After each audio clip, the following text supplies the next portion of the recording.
Welcome to Under the Radar. The NBA has had a crazy first week so far. We got a lot of stuff to cover. As always, we like to cover all the highs and all the lows that completely fell under the radar. We got a lot of stuff, like I said. Let's get into it. Let's start with some players. So starting off in the East, I'm going to shout out Lamelo Ball. And I'm not just saying this because him and I are good friends. I'm saying this because the Hornets already won a game this season. Who knew? And the Hornets didn't just win a game. They won a game with Mark Williams out and Brandon Miller out because LaMelo has actually been balling, pun intended.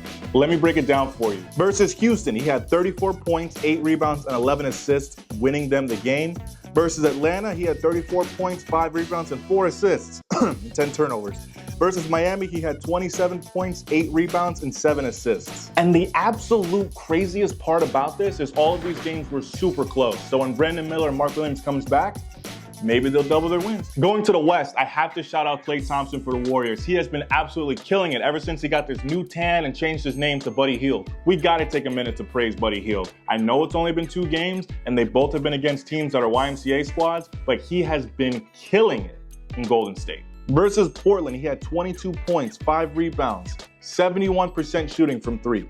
Versus Utah, he had 27 points, 6 assists, and he shot 77% from 3. With Buddy Hield playing like this and Andrew Wiggins coming back from fighting his demons, the Warriors could actually make some noise this season. We got the highlights out the way. Now we got to talk about the lowlights. In the East, I'm looking at Tobias Harris. Again, look, man, I'm sure he's a good dude, but this is crazy. He is by far the highest paid dude on the roster. For reference, this criminal is getting paid $25 million this season and $26 million next season.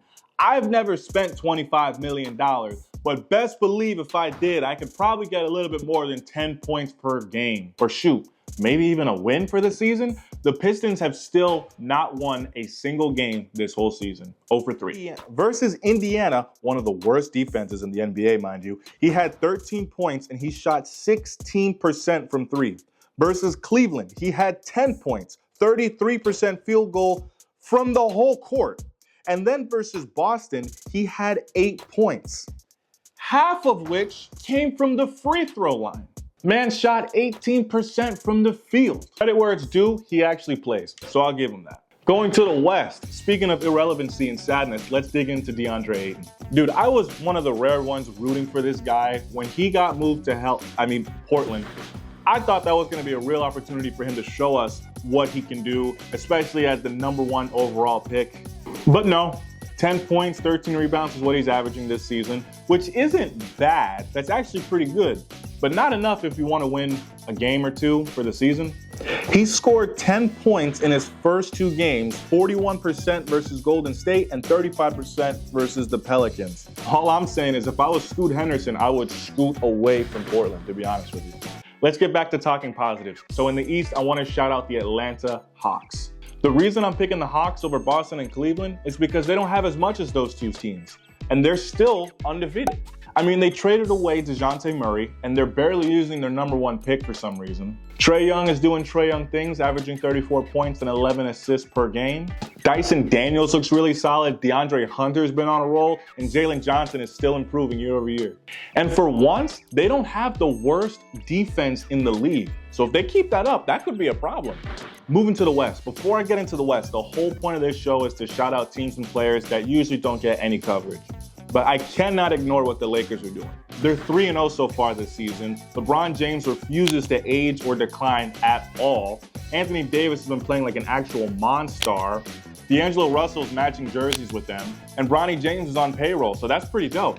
Connect was also a great pickup for them, but I want to shout out JJ Redick because the roster for the most part is the same, but they're playing a lot better. Everybody is contributing. It almost makes you wonder if he was there instead of Darvin Ham last season.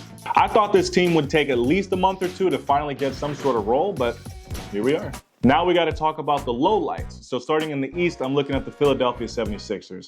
76ers, more like we suck and can't stay healthy.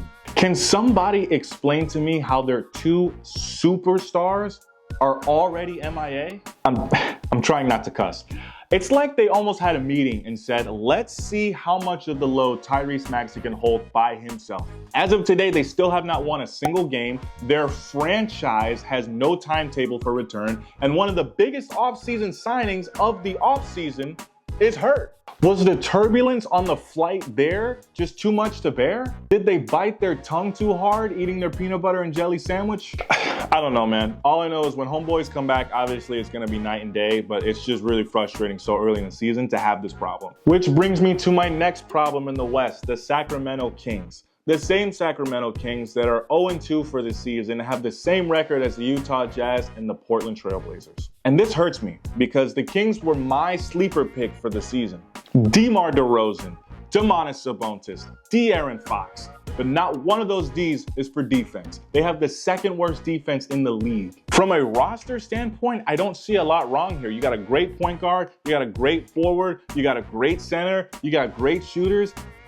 Maybe just things haven't clicked yet.